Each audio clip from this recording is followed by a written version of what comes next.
రెండవ తేదీ నాడు జరిగే కొమరవెల్లి మల్లికార్జున స్వామి కళ్యాణోత్సవం సందర్భంగా కలెక్టర్ ప్రశాంత్ జే పాటిల్ క్షేత్రస్థాయిలో పరిశీలించి పోలీసు అధికారులకు ఎండోమెంట్, ఎలక్ట్రిసిటీ, ఆర్ఎన్బి, ఆర్డబ్ల్యూ, గ్రామ పంచాయతీ అధికారులకు, సిబ్బందికి, భక్తులకు ఇబ్బంది కలగకుండా అన్ని ఏర్పాట్లు చేయాలని సూచించారు. అడిషనల్ డీసీపీ అడ్మిన్ అందెం శ్రీనివాసరావు కళ్యాణము జరుగు తోటబావి, శీఘ్ర దర్శనం, స్పెషల్ దర్శనం, జనరల్ దర్శనం ఏర్పాటు చేసినటువంటి క్యూ లైన్లు మరియు కళ్యాణ ఘట్టం వద్ద వీఐపీ గ్యాలరీ, జనరల్ గ్యాలరీ, కళ్యాణం జరిగిన తర్వాత భక్తులు సందర్శించే ఇన్కమింగ్, అవుట్ గోయింగ్ ప్రదేశాలను, వీఐపీ పార్కింగ్, జనరల్ పార్కింగ్ ప్రదేశాలను క్షేత్రస్థాయిలో పరిశీలించి భక్తులకు ఎలాంటి అసౌకర్యం కలగకుండా అన్ని ఏర్పాట్లు చేయాలని అధికారులకు, సిబ్బందికి సూచించారు. ఇక ప్రత్యేకంగా సీసీ కెమెరాలు ఏర్పాటు చేయడం జరుగుతుందని అన్నారు. ఇక పోలీస్ కంట్రోల్ రూమ్ ను కమ్యూనికేషన్ గురించి VHF సెట్స్ ఏర్పాటు చేయడం జరుగుతుందని అన్నారు. ఇక భక్తులకు ఎలాంటి ఇబ్బంది కలగకుండా పటిష్టమైనటువంటి బందోబస్తు ఏర్పాటు చేసినట్లు తెలిపారు.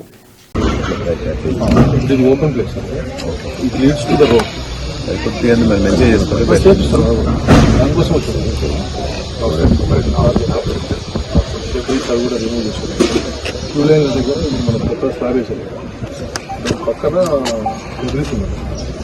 అంతా క్లియర్ చేసి నీట్గా పెట్టి అక్కడ దర్శనం చేసుకుని కొత్త క్యూలెన్స్ పెట్టినట్టు స్లాబ్ వేసుకుంటే రిమూవ్ చేసే ఛాన్స్ మళ్ళీ ఫస్ట్ లోపల ఐదుగా బాగుంటుంది.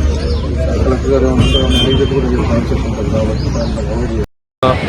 కొమరవెల్లి మల్లన్న గారి కళ్యాణోత్సవం సంబంధించి ఉత్సవాలకు సంబంధించి మొన్న మంగళవారం రోజు కలెక్టర్ గారు, తర్వాత మేము జిల్లా పోలీసుకు సంబంధించిన అధికారులము, ఈఓ గారు, ఇతర శాఖల అధికారులందరూ కలిసి సమీక్ష నిర్వహించడం జరిగింది. ఇక్కడ ఏర్పాట్ల గురించి కలెక్టర్ గారు ప్రతి నూక్ అండ్ కార్నర్ కలెక్టర్ గారు విజిట్ చేసి ఈ వర్క్స్ ఏ రకంగా చేయాలో, భక్తులకు అసౌకర్యం లేకుండా, ఎవరికి ఇబ్బంది కలగకుండా ఏ రకంగా చేయాలనే దానికి సూచనలు ఇవ్వడం జరిగింది, ఆదేశాలు ఇవ్వడం జరిగింది.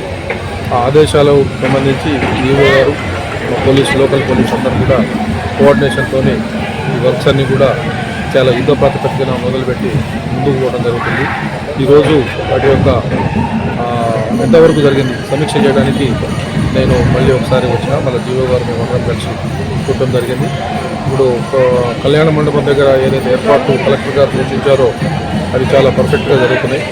దానికి ఇంతకుముందు ఒకటే ప్రవేశము, ఒకటే బయటికి వెళ్ళే దారి ఉండేది. కలెక్టర్ గారు సూచించారు మాకు దాన్ని అలా కుదరదు, రెండు వైపులు వచ్చే దారి, పోయే దారి సపరేట్గా ఉండాలని. దానికి తగినట్టుగా ఈఓ గారు బ్యారికేడింగ్ అదంతా కూడా ఏర్పాటు చేయడం జరిగింది.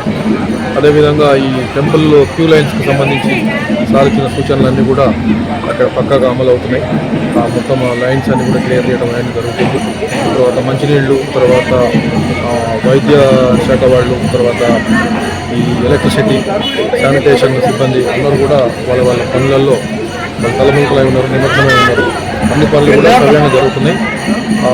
మల్లన్న గారి ఆశీస్సు, కొమరవెల్లి మల్లన్న ఆశీస్సులతోటి ఈ ఆదివారం జరగబోయే కళ్యాణ మహోత్సవం, జరిగే కార్యక్రమాలన్నీ కూడా ఎటువంటి అవాంతరాలు లేకుండా దిగ్విజయంగా జరుగుతాయని మేము అన్ని శాఖల తరఫున మేమంతా కలిసి సమిష్టిగా కలిసి పనిచేసి ఎవరికి భక్తులకు అసౌకర్యం కలగకుండా చేయడానికి మేము మా శాశక్తుల ప్రయత్నం చేస్తున్నాం. మీ అందరికీ మీ ద్వారా తెలియజేస్తున్నాం.